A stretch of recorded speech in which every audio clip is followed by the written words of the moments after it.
क्या कोई मुल्क अपनी ही जनता पर इस कदर जुल्म ढा सकता है कि उसकी तुलना इजरायली सेना से होने लगे?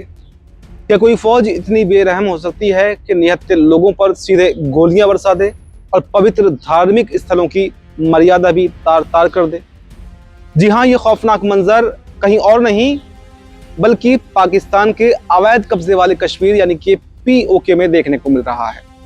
वहां पर लगी बगावत की आग आज 33वें दिन भी बुझने का नाम नहीं ले रही है, बल्कि पाकिस्तानी हुकूमत की बर्बरता ने इसे एक बहुत बड़े जन आंदोलन में बदल दिया है। रावलकोट की तरफ बढ़ रहे मासूम प्रदर्शनकारियों पर पाकिस्तानी रेंजर्स ने सुबह सुबह करीब 10 बजे एक बार फिर से अंधाधुंध गोलियां चला दी हैं और आंसू गैस के गोले छोड़े हैं, जिसमें 3 युवकों की जान भी चली गई है। अब तक पाकिस्तानी की सेना के हाथों अगर मारे जाने वाले लोगों को आंकड़ा देखें तो वो बढ़कर 65 लोगों के पार पहुंच चुका है।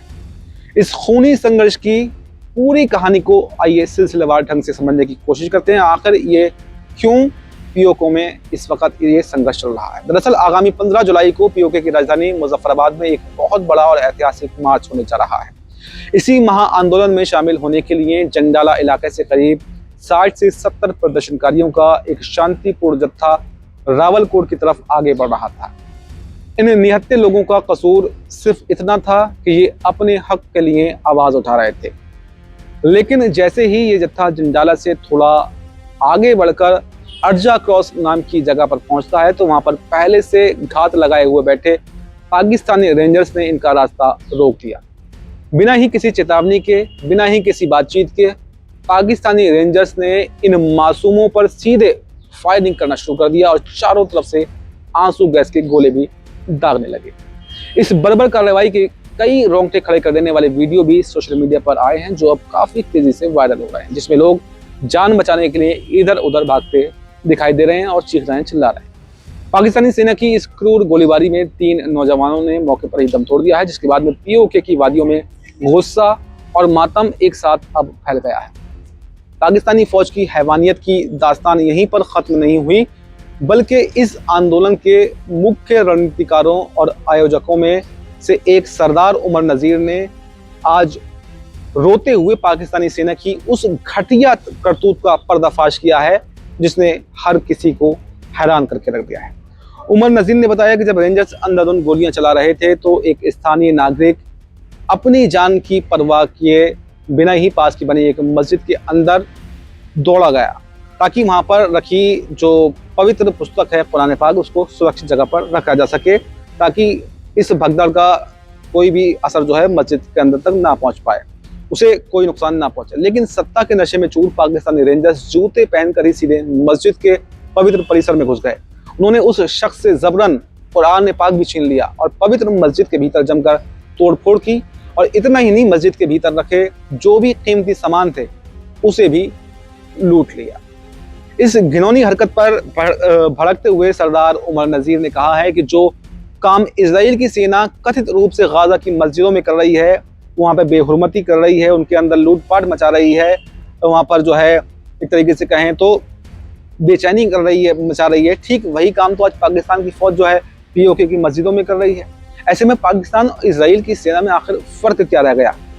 15 जुलाई को होने वाले मुजफ्फराबाद मार्च और वहां की सरकारी इमारतों पर जनता के संभावित कब्जे से पाकिस्तानी हुकूमत इस कदर खौफजदा है, इस कदर बौखलाई हुई है कि उसने पीओके को पूरी तरह से एक छावनी में तब्दील कर दिया है। इस वक्त प्रदर्शनकारियों को कुचलने के लिए पाकिस्तानी रेंजर्स हर संभव कोशिश कर रहे हैं। इसके अलावा जो है फ्रंटियर कोर यानी कि एफसी की अतिरिक्त टुकड़ियों को भी मिलाकर कुल तैनाती अब पीओके में 17,500 सैनिकों की कर दी गई है। लेकिन दूसरी तरफ पीओके के आम नागरिकों ने भी ये ठान लिया है कि वो इस गुलामी को अब और ज्यादा बर्दाश्त नहीं करेंगे।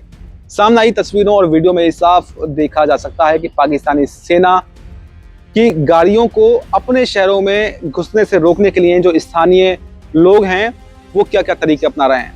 बड़े बड़े पत्थरों की दीवारें रास्तों पर खड़ी कर दी हैं, जगह जगह पर विशालकाय पेड़ों को काटकर सड़कों पर बिछा दिया है, ताकि कोई भी सेना या फिर एफसी के ये भारी गाड़ियां रावलकोट, धीरकोट या फिर बाग जैसे इलाके, संवेदनशील इलाकों में दाखिल ही ना हो सकें।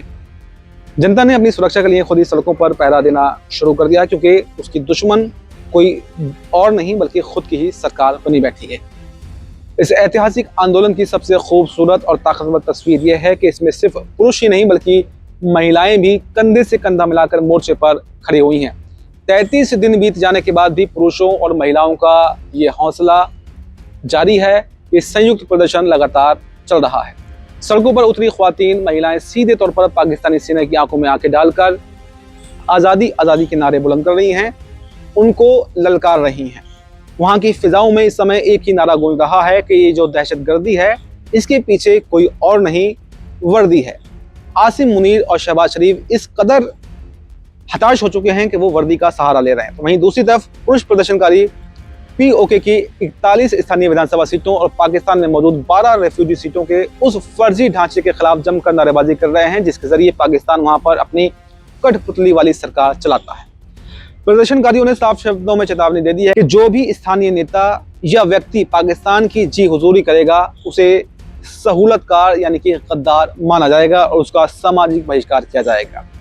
अब जब सीधी ताकत के दम पर भी पाकिस्तान इस आंदोलन को कुचलने में नाकाम रहा है तो उसने फूट डालो और राज करो की पुरानी चाल चलना अब शुरू कर दिया है।